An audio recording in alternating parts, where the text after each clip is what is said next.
გადავინაცვლოთ. ისე მაია ჭაფოწესთან. გაწიწილთან. მაგრამ ჩვენი ხალისით უდგება ხალისების დღე. აბა რა. ზუსტად ასე შეეფერება. დილამშვიდობისა მგონი ქარი ჩადგა ცოტა და გავთვით. დილამშვიდობისა მოგესალმებით კიდევ ერთხელ, როგორც უკვე გითხარით, ხვალ მსოფლიო მოხალისეთა საერთაშორისო დღეს აღნიშნავს.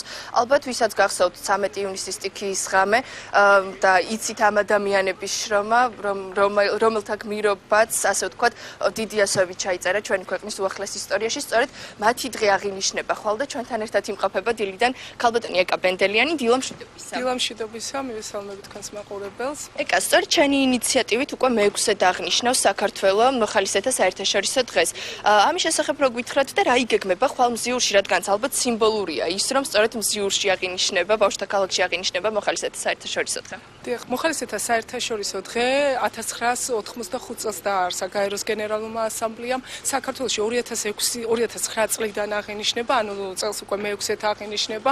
2015 წელს 13 ივნისის მოვლენების შემდეგ, აი ამ სტიქიური უბედურებების შემდეგ, რა თქმა უნდა, აი ამ მოხალისეებმა უფრო მეტი და მოხალისეობრივმა აქციებმა უფრო მეტი დატვირთვა შეიძინეს. რას თავაზობთ ხვალ ამ ბავშვებისთვის, რას ვაწყობთ ხვალ? ხვალ იქნება ძალიან საინტერესო ღონისძიებები, აქ იქნება სხვადასხვა გარემოსდაცვითი აქციები, ეს გახლავთ კედელზე ხატვა, ეს იქნება აგრეთვე დიახ, როგორ ასუფთავებენ და ღებავენ ბავშვები აქ. რა თქმა უნდა, ჯერ დასუფთავების აქცია, შემდეგ კედელზე ხატვა, შემდეგ იქნება კიდევ გამწვანების აქცია, მწვავე პრემიერის ინიციატივა, ეს მწვანე მომავლის ფარგლებში, იქნება ძალიან კარგი კონცერტი, ძალიან საინტერესო ჯგუფი და იმღერებს აი აქ მოკლედ ჩვენ ყველას ვიწვევთ ხვალ, ყველა მოხალისეს და ჩვენ გვინდა კიდე ერთი რომელი საათიდან ველოდებით? ხვალ, პირველი საათიდან ველოდებით ხვალ, აქ ძალიან ბევრ მადლობა დაგემშვიდობებით, მე დავემშვიდობებ ჩვენს მაყურებელსაც და ხვალ პირველი საათიდან ყველას გელოდებით ბავშვთა ქალაქში, იმისათვის რომ აღნიშნოთ მოხალისეთა საერთაშორისო დღე.